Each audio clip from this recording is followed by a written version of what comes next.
Sure. So what does the actual growth profile of the company look like in terms of productivity?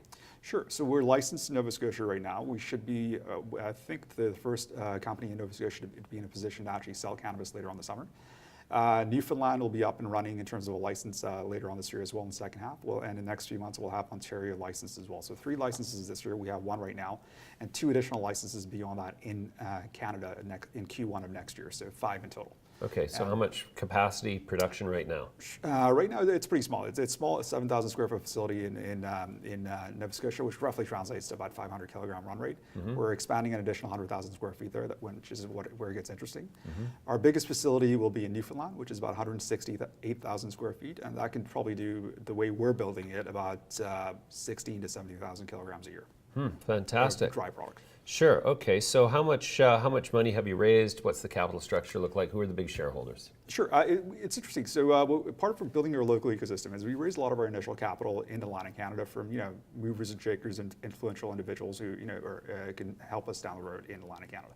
So we raised about $10 million so far, and we are just about raising an additional 15 right now to sort of get us to where we need to go. Once we're listed, we'll do something bigger later on down the road. But if we're good at one thing beyond anything else, we know how to stretch an investor dollars. So with less than $10 million, I think we've built a pretty significant platform here. And the way we did it is we raised tiny amounts as we went along, not to dilute existing shareholders. Because what often happens in the sector is, you need to raise a lot of money to do anything. It's very expensive to build a cannabis facility in Canada.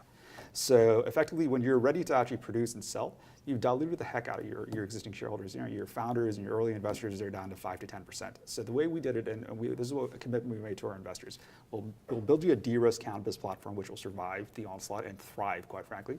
But also, you will still own quite a bit of the company the way we will raise money. By the time we're public and trading on a lot. So they own considerably more of the company than a typical cannabis company at our stage would have.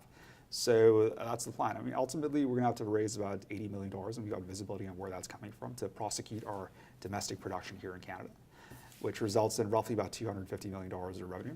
Yeah. So the returns aren't too bad, but also our facilities are different than other people's. Say they're unique. There's unique IP there. We build highly automated facilities. We brand uniquely in Canada, so it's not your run-of-the-mill pot producer. It's we're doing things differently. Wow, interesting.